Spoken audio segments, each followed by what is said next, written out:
Allahumma salli ala sayyidina Muhammad wa ashghil al-zalimin bil-zalimin.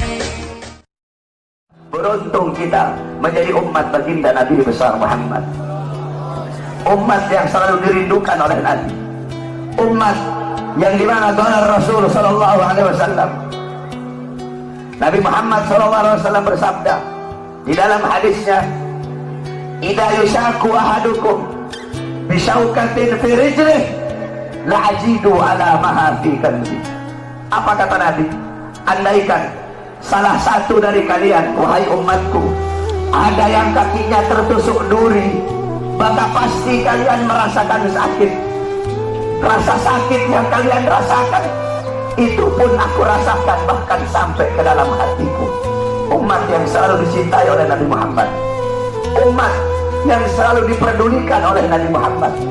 Sayyidatuna Aisyah radhiyallahu anha, beliau pernah melakukan suatu pekerjaan yang disenangi oleh Nabi, sehingga Nabi mengangkat tangan dan berdoa, Allahumma ighfir li Aisyah ma qaddamat wa ma akharat, ma azharat wa ma abtanat. Ya Allah, ampuni dosa-dosa Aisyah yang telah lalu, yang telah lalu, yang akan datang, yang tampak, yang tidak tampak. Ampuni dosa Aisyah ya Allah. Siti Aisyah loncat-loncat. Siti Aisyah sangat senang dengan doa Nabi Muhammad. Nabi berkata, wahai Aisyah, apakah kamu senang dengan doa seperti itu? Kata Siti Aisyah, siapa yang tidak senang didoakan manusia mulia sepertimu ya Rasulullah.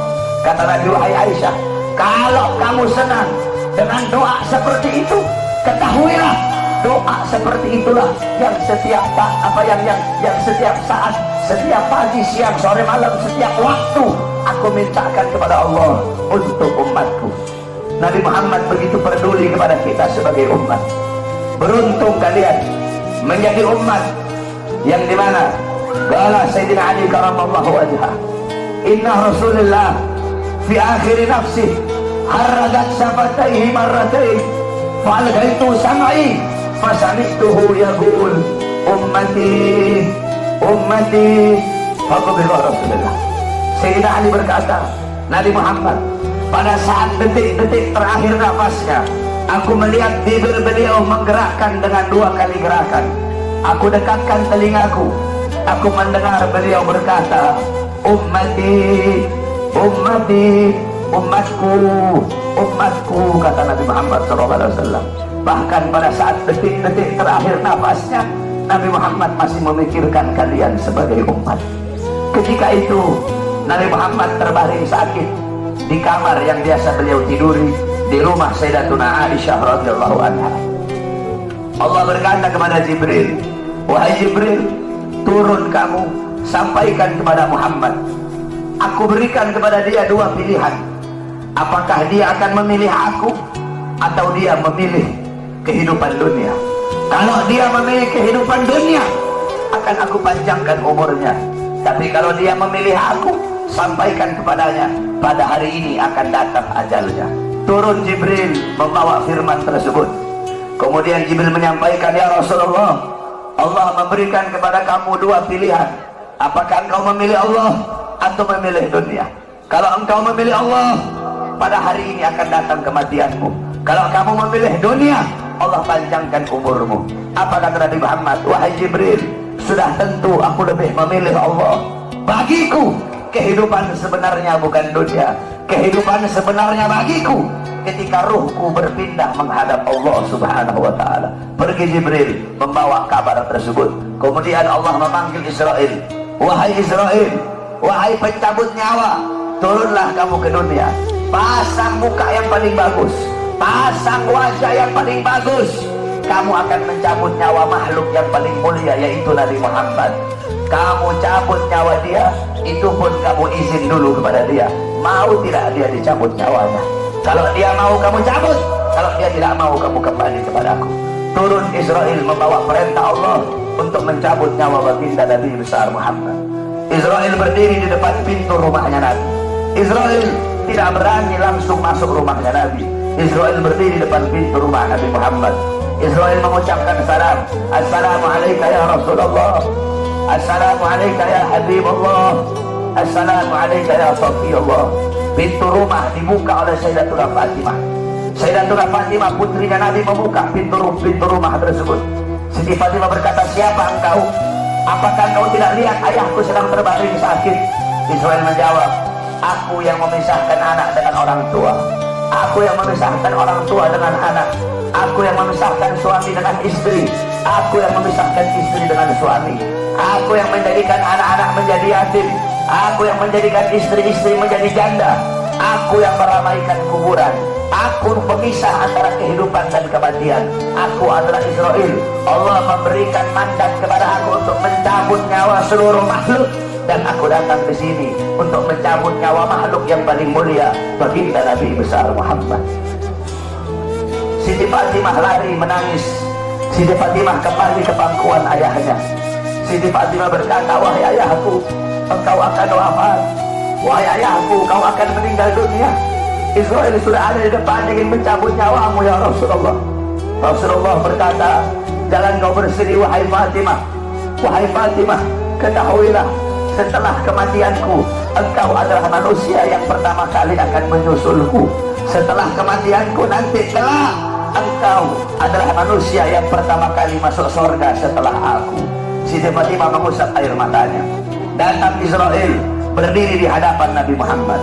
Israel berkata, ya Rasulullah, dengan segala kerendahan hatiku, aku datang kemari untuk mencabut nyawamu atas perintah Allah. Aku izin dulu kepadamu, apakah engkau mau dicabut nyawa? Kalau engkau mau, aku cabut. Kalau engkau tidak mau, aku kembali kepada Allah Subhanahu wa ta'ala. Nabi Muhammad berkata, ya Jibril, wahai Jibril, aku belum puas meninggalkan umatku kalau belum diberi jaminan oleh Allah Subhanahu wa ta'ala. Nabi Muhammad masih memikirkan nasib kita sebagai umat. Nabi Muhammad pergi menghadap apa? Jibril pergi menghadap Allah. Jibril berkata, ya Allah, kekasihmu Rasulullah meminta jaminan untuk umatnya. Apa kata Jibril? Ya Rasulullah, ya Allah, kekasihmu meminta jaminan untuk umatnya.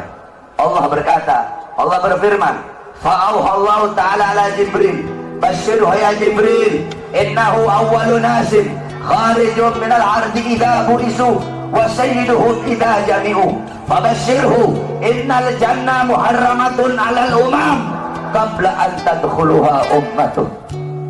Nabi Allah berkata kepada Jibril, wahai Jibril, sampaikan kepada kekasihku Muhammad, dia adalah manusia yang pertama kali akan aku bangkitkan dari dalam kubur.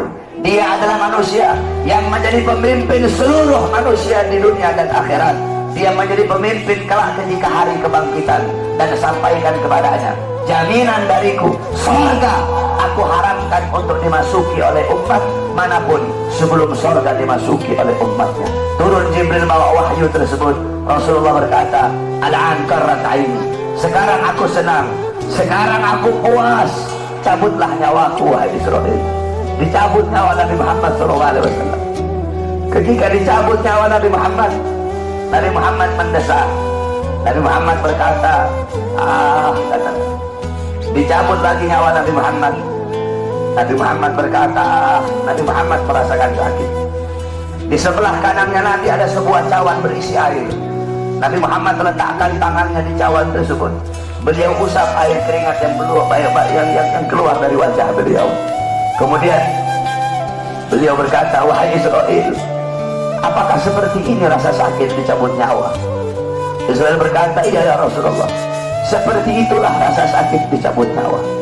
Nabi berkata, apakah rasa sakit seperti ini juga yang nanti bakal dialami oleh umatku? Apakah rasa sakit seperti ini yang nanti bakal umatku rasakan wahai Israel? Israel berkata, ya Rasulullah, rasa sakit seperti itulah yang nanti bakal dialami oleh umatmu. Rasa sakit seperti itulah yang nanti bakal dirasakan oleh umatmu. Mendengar itu Nabi Muhammad menangis. Nabi Muhammad mengangkat tangan. Doa terakhirnya Nabi Muhammad, harapan terakhirnya Nabi Muhammad, doa yang menutupi wafatnya Nabi Muhammad SAW. Beliau mengangkat tangan dan berdoa, Allahumma khaffif ala ummati fi sakratil maut. Ya Allah, ringankanlah sakratul maut umatku. Ya Allah, permudahkanlah sakratul maut umatku. Aku nabi mereka, aku pemimpin mereka. Aku menanggung jawab mereka ya Allah. Biar aku menanggung seluruh rasa sakit sakratul maut umatku. Biar aku menanggung beban penderitaan rasa sakit mereka ya Allah. Umatku tidak akan kuat, mereka tidak akan sanggup ya Allah. Biar aku Muhammad menanggung rasa sakit sakratul maut umatku. Apa yang telah kau lakukan untuk Nabi Muhammad? Apa yang telah kau korbankan untuk Nabi Muhammad? Nabi Muhammad berjuang untuk kalian. Nabi Muhammad menanggung rasa sakit sakratul maut kalian. Karena begitu cinta beliau kepada kalian sebagai umat. Saya dan kalian, kita tidak bisa membalas jasa-jasa Nabi Muhammad SAW. Sekalipun kalian melangkah dari rumah kalian menuju kuburnya Nabi Muhammad, kalian tidak akan bisa membalas jasa-jasa Nabi Muhammad SAW. Oleh karena itu saudara-saudaraku sekalian, setelah Nabi Muhammad wafat, banyak para sahabat-sahabat yang tidak kuat hidup. Ada sahabat yang berdoa, ya Allah, cabut kedua mataku. Untuk apa lagi aku melihat? Nabi sudah wafat, cabut kedua mataku. Aku tidak lagi mau melihat selain memandang wajah Nabi Muhammad. Ketika itu juga dia dibutakan oleh Allah Subhanahu wa Ta'ala. Ada yang angkat tangan, ya Allah, cabut nyawaku. Aku tidak lagi mau hidup. Untuk apa aku hidup? Nabi Muhammad sudah wafat, cabut nyawaku ya Allah. Ketika itu juga Allah cabut nyawanya. Kemudian ada seorang perempuan, ada seorang wanita, qalat li Aisyah, ya Aisyah, ikshif li qabrin Nabi. Wahai Aisyah, bukakan untukku kuburnya Nabi Muhammad. Dibuka kuburnya Nabi oleh Siti Aisyah. Masuk ini perempuan, babakan hatta matat. Wanita ini menangis depan kuburnya Nabi sampai dia mati saat itu juga.